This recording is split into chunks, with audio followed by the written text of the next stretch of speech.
Hey folks, how you all doing? So I thought today I'd rank the 4 official studio albums by British pop, blue-eyed soul, jazz, funk, R&B, rap, well, rap to a degree, group, The Style Council.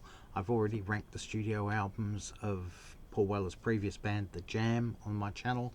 Also his 17 studio albums, so I thought I'd best do the Style Council as well while I'm at it. So 4 official albums. Technically I guess there was 6.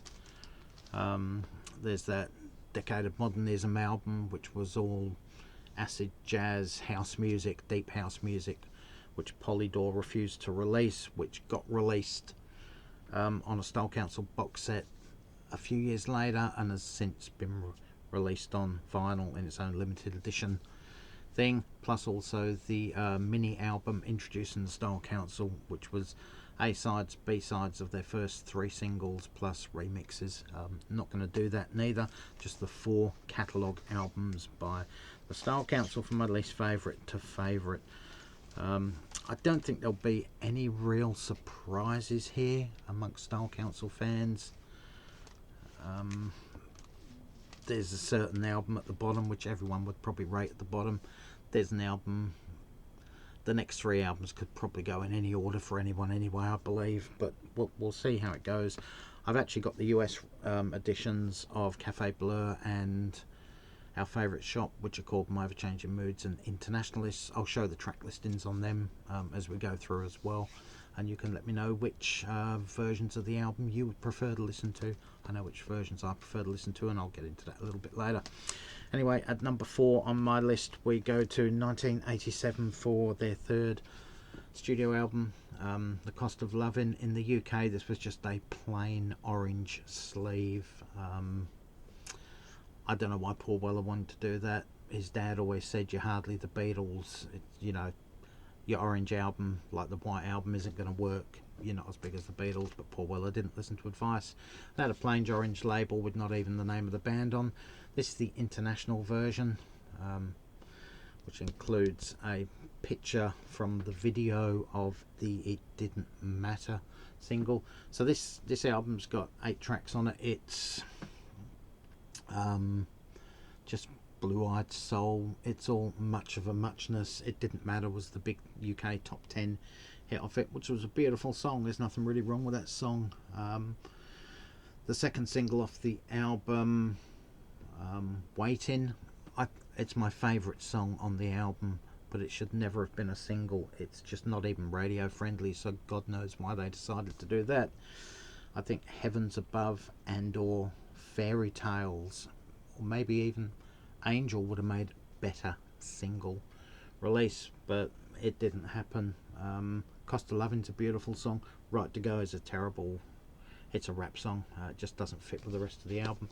Overall the album is fairly bland, apart from a couple of highlights, as I said, Heavens Above, Fairy Tales, and It Didn't Matter. There's really not much else to, oh, an Angel, there's really not much else to do. I think on the back of,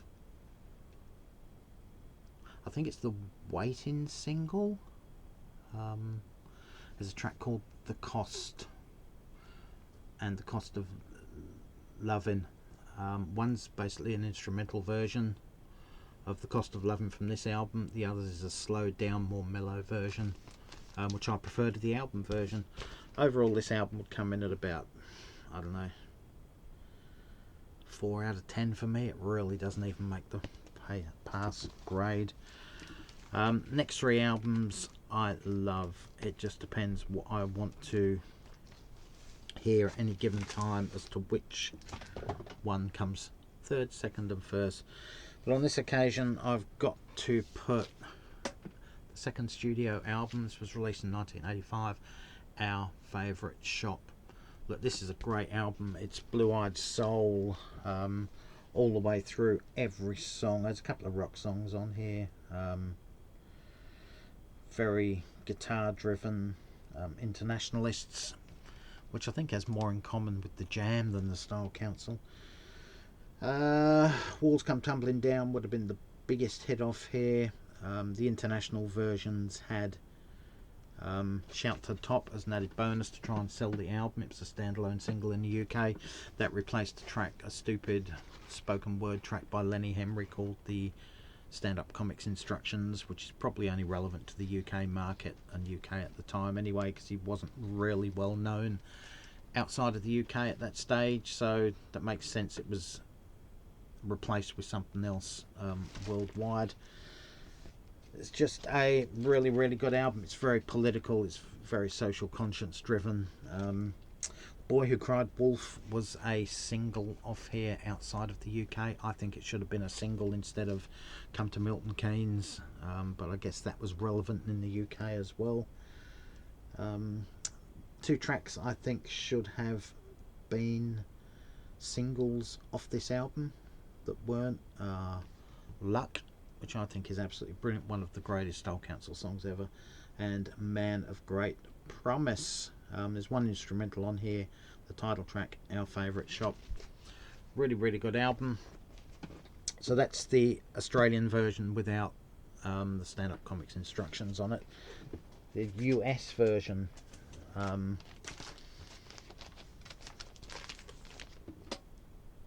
Internationalists, slightly different track list, again the way it's whereas The Boy Who Cried Wolf is halfway through side 2 on this one and side 1 on this one.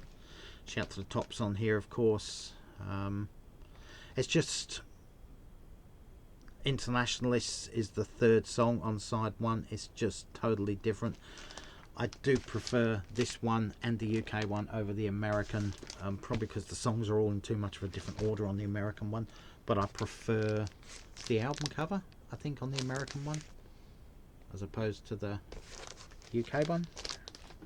The album would come in at a solid 8 out of 10 on this occasion for me. At number 2 on my list we go to 1988 with their real fourth and final studio album, Confessions of a Pop Group. This is sophisticated soul, sophisticated R&B. There's jazz leanings on here as well. The hit from the album was Life of the Top People's Health Farm. Doesn't really fit with the vibe of the majority of the album, but it's a great song. It's one of my favourite, not only Style Council but Paul Weller songs of all time. Plus you had the up-tempo poppy bop of How She Threw It All Away, which was part of the Summer Quartet EP at the time.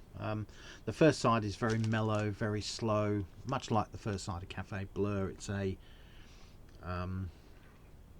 mood side, for want of a better phrase. It's a very deep sea, is absolutely brilliant. The Story of Someone's Shoe is probably a little bit forgettable. Changing of the Guard is brilliant. Little Boy in the Castle, The Gardener of Eden, which is about 9 minutes long from memory. It's mainly a piano piece, but it's a 3-piece suite, so it's in 3 pieces. Why I Went Missing is absolutely brilliant. Why wasn't that a single? I don't get it. Even A Very Deep Sea should have been probably a single, or Changing of the Guard. I Was a Doll Dad's Toy Boy.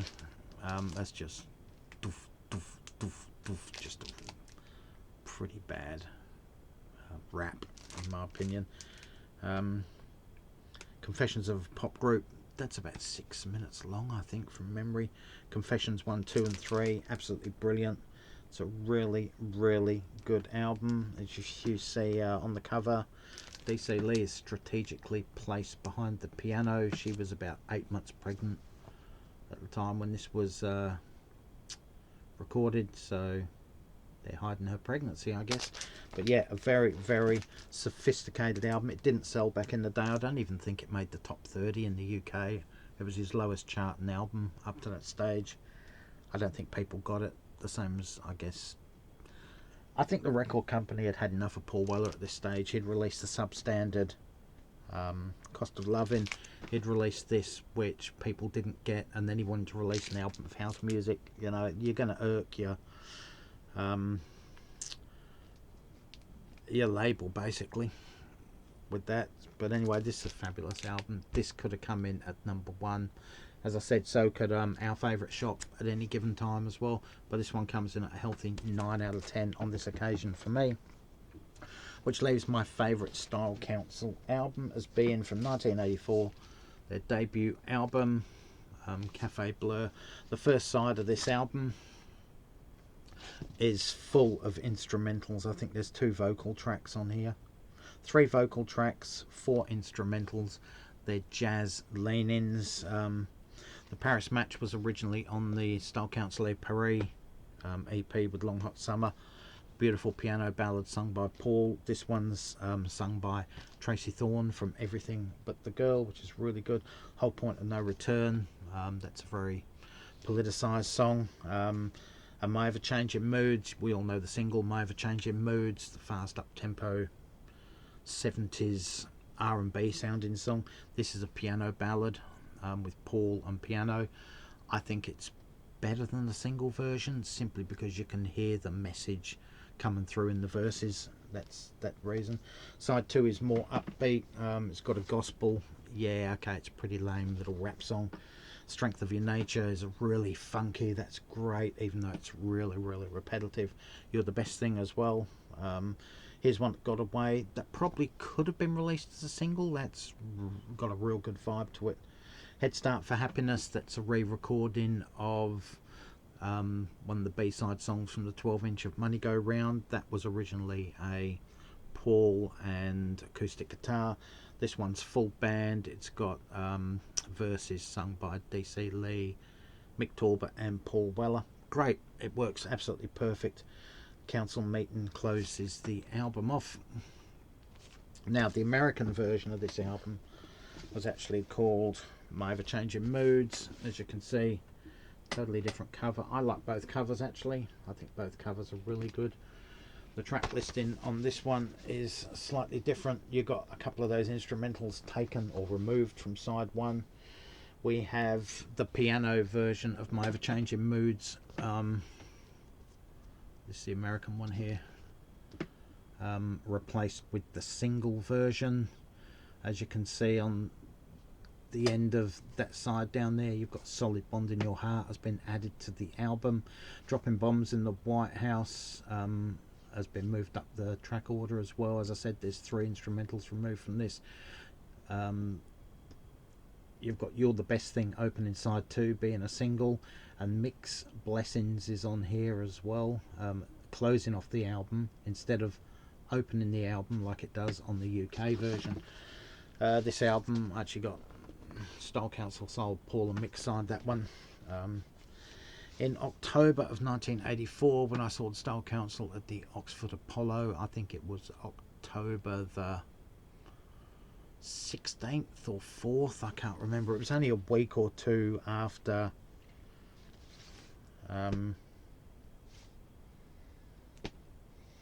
geez, what was the single at the time?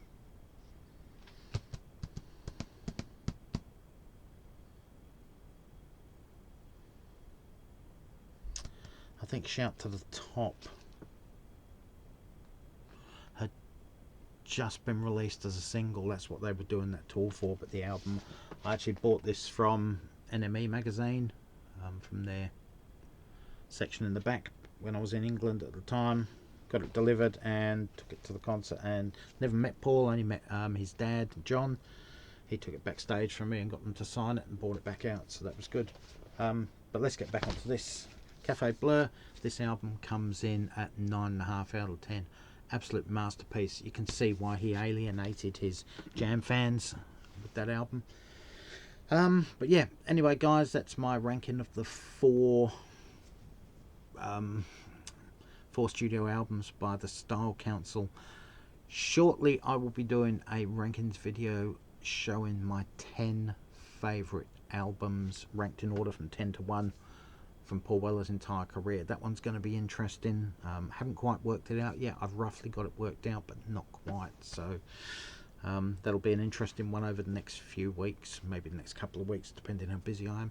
Anyway, guys, leave your comments in the comments section below. What do you think of the Style Council? What do you think of my ranking order, etc., etc.? I'm pushing my station or channel at the moment, guys. I want you to subscribe. If you haven't subscribed, I want you to give me the thumbs up. Need to get those subs back up. Anyway, guys, stay safe, take care. All for now. Catch you around, and bye, folks.